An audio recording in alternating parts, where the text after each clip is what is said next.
Right, so ito guys yung life messages. Ito magkatugma ito guys. We have the big and the change. Ito yung mga malalaki at mga magagandang pagbabago sa buhay nyo mga kapiksi. Big changes, big possibility mga kapiksi. Parang big, malaki na opportunity. Maaari may mga malalaking opportunity na dumating sa inyo. There's a good chance na mag-level up yung inyong pamumuhay, mag-improve yung mga skills nyo, umunlad at umasenso kayo at ang inyong kabuhayan.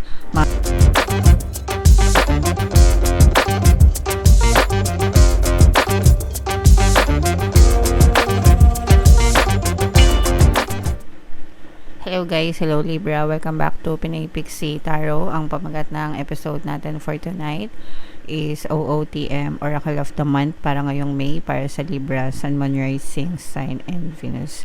So, meron tayong tatlong set ng text dito guys. Ito yung para sa spiritual message nyo. Ito yung sa life messages. Ito naman yung para sa love life mga kapiksi. So, kung ano na lang yung message na makaresonate kayo guys, take that message. Unahin natin tong spiritual message guys. I surrender to a power greater than me. And yung power greater than us, mga kapiksi, it's nothing but the universe, mga kapiksi. Okay? So, ibig sabihin, we have to surrender to the Lord, to the God, to the universe, guys. Dito sa channel natin, I mainly use the term universe kasi diverse tayo. Marami tayong mga kapiksi na iba-iba yung katawagan, mga kapiksi. But, it's all the same. Guys, and we just have to surrender to the divine, mga kapiksi, no? When we surrender, we allow things to happen to us naturally. Kumbaga, hinahayaan natin siya na magdesisyon kung ano yung mga kabuti para sa atin. But of course, we also have to think about what's good for us. Ibig sabihin, wag tayong mag-isip ng nega, wag tayong mag-isip ng destructive thoughts para sa atin or para sa ibang tao, but instead mag-isip tayo ng mga bagay na makakabuti para sa atin, mga kapiksi. Okay? And hindi lang para sa atin kundi pati na rin sa mga taong mahal natin, sa mga mahal natin sa buhay, di ba? Yeah, and everything, let's surrender sa nasa taas, mga kapiksi. Kahit ano pa yan, whether it's our needs, yung mga kahilingan natin, or even yung mga problema and challenges natin, guys, ipaubayan natin sa taas, mga kapiksi. And asahan mo na dadating din yung mga solusyon sa problema mo, malalampasan mo rin yung mga pagsubok, magiging strong ka rin, may mga blessings din na dadating, mga kapiksi. You just live your life happily, peacefully, knowing and understanding that the universe always has your back, mga kapiksi. Hindi tayo papabayaan ng nasa taas, okay? So learn to surrender to the divine, guys. So yan ang inyong spiritual message. Dito naman tayo sa life messages, guys. Habang sinashuffle ko to, panoorin nyo muna yung video natin regarding sa ating paano mag-manifest ng abundance video course. Kapiksi, sawa ka na ba sa mga struggles at hirap sa buhay mo?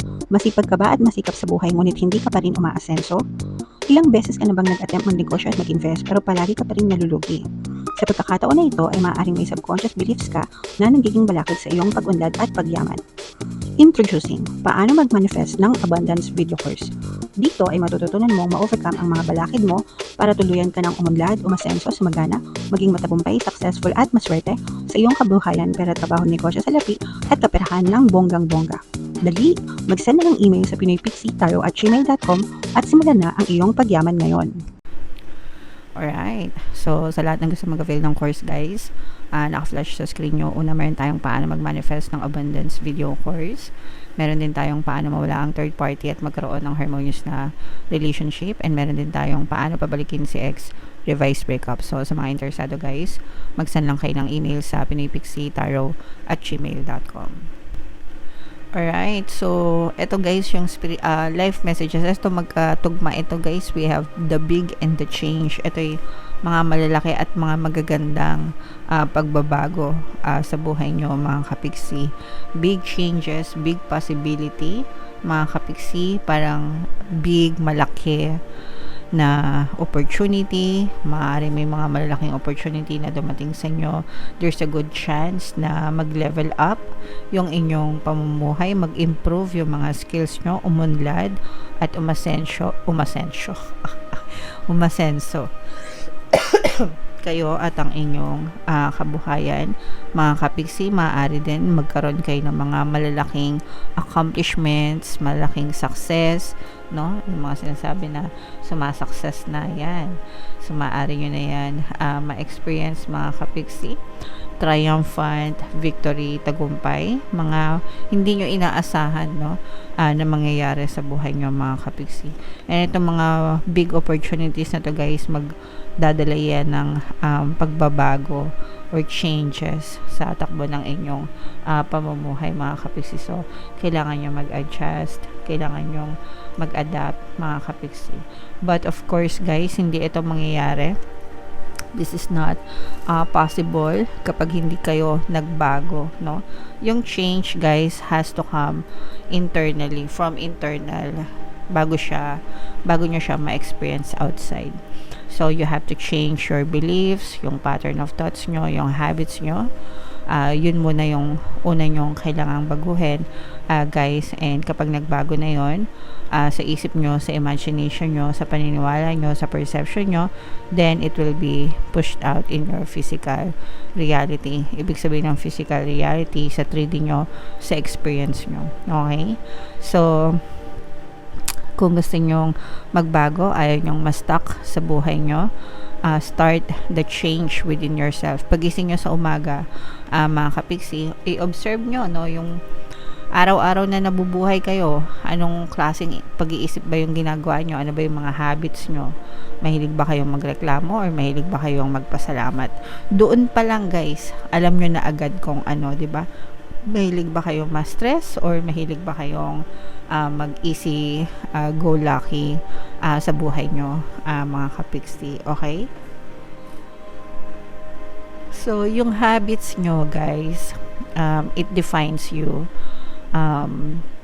Yung habits nyo, it defines kung anong klaseng personality or kung anong klaseng pattern of thoughts meron kayo. So develop a very good habit sa buhay na everyday pagkagising nyo pa lang, kinokondisyon nyo na yung sarili nyo. Today is gonna be a good day, masaya magiging araw ko, magiging magaan ang pasok ng pera, magiging magaan ang pasok ng blessing sa buhay ko, no? Everyday ganyan, magpasalamat sa lahat ng blessings, and the more na ginagawa nyo yan everyday mga kapiksi, the more na ma-experience nyo rin yan sa buhay nyo. Okay? So change has to come from within you. Kasi until now, marami pa rin tayong mga kapiksi na nagko-comment hanggang ngayon daw naghihirap pa rin sila, ang daming blessings sa reading, pero sa totoong buhay nila hindi nila na-experience. So kayo muna yung kailangang magbago mga kapiksi. You have to align yourself dun sa energy ng reading bago nyo siya ma-experience. Okay? So kailangan nyo magbago guys, in short, para magbago din yung buhay nyo. Alright? So, comment down below. Ito guys, i-claim nyo na yan sa comment section. Mine, malalaking pagbabago, big changes, happy changes, malalaking potential, no? Kasi malalaki talaga yung potential nyo sa buhay, Libra. So, tingnan natin yung love life naman. Ito naman guys, mga emosyon na nakapaloob sa inyong relasyon. Pwedeng nararamdaman nyo, nararamdaman nila, or parehas nyong nararamdaman. Merong stress, ayan, nako. Kakasabi ko lang ng salitang stress kanina. And meron ding hopeless. So, nararamdaman agad natin, no, na nega yung sitwasyon sa relasyon nyo. At least for some of you. Kung hindi kayo naka-resonate, guys, deadmahin nyo na lang. Pero sa iba, eto na yung parehas nyo na tong nararamdaman mga kapiksi, no? Stress na kayo sa relasyon and feeling nyo hopeless na, under pressure, maraming problema, maraming challenges, maraming pagsubok na hindi na kinakaya, no? Ito guys, pessimistic na to. Ibig sabihin, sinukuan na yung relasyon kasi hopeless na, no? Ibig sabihin, wala nang nakikitang pag-asa na mababago pa yung relasyon, wala nang nakikitang pag-asa na mababago pa yung person, na magiging ma-okay pa. Parang hindi na pinaglalaban, mga kapiksi, and hinahayaan na lang na kung ano man yung current situation, hinahayaan na lang na ganun, and parang bahala na si Batman. Kung maghiwalay, kung hindi, edi ganyan na lang tayo habang buhay. Okay, may mga ganong klaseng relasyon, Libra. Okay, so okay lang yan, mga kapiksi. Syempre desisyon nyo yan, pero ako, naniniwala ako na habang gusto nyo pang ipaglaban yung relasyon, pwede mga kapiksi. And kaya nga tayo gumawa ng mga subliminals guys dito sa ating channel, Relationship Subliminals. Una, para makatulong sa mga sitwasyon nyo. Pangalawa, meron din tayong mga courses, no? Paano mawala ang third party at magkaroon ng harmonious na relationship, and paano pabalikin si ex revised breakup. Okay, so if interesado kayo dun guys, mag-avail lang kayo, mag-send lang kayo ng email, o kaya naman pakinggan nyo na lang yung mga libreng subliminals natin dito sa ating YouTube channel. Okay, so Libra, comment down below guys if naka-resonate kayo, and kung saang mensahe ba kayo naka-resonate dito, ba sa spiritual, sa life, or sa love life, mga kapiksi. Comment down below. And for more tarot readings guys, ito yung playlist nyo. Ito naman yung ating success stories ng paano mag-manifest ng abundance video course. Click here to subscribe guys. Ito yung ating mga pampaswerte subliminals.